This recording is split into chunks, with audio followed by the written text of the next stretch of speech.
mereço? Merece mais. Merece mais, né?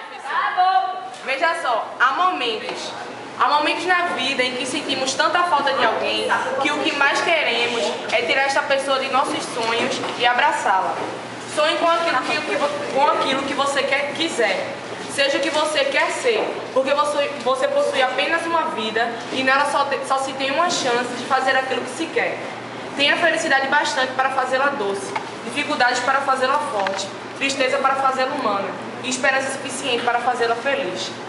As pessoas mais felizes não têm as melhores coisas. Elas sabem fazer o melhor das oportunidades que aparecem em seus caminhos. A felicidade aparece para aqueles que choram, para aqueles que se machucam, para aqueles que buscam e tentam sempre. É para aqueles que reconhecem a importância das pessoas que passam por suas vidas. O futuro mais brilhante é baseado num passado intensamente vivido. Você só terá sucesso na vida quando perdoar os erros e as decepções do passado. A vida é curta, mas as emoções que podemos deixar duram uma eternidade. A vida não é de se brincar, porque um belo dia se morre.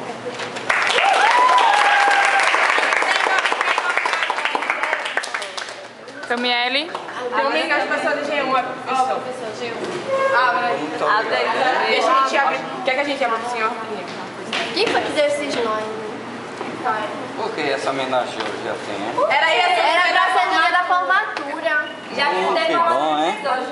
Ó, matemática é vida. Oh, que bom!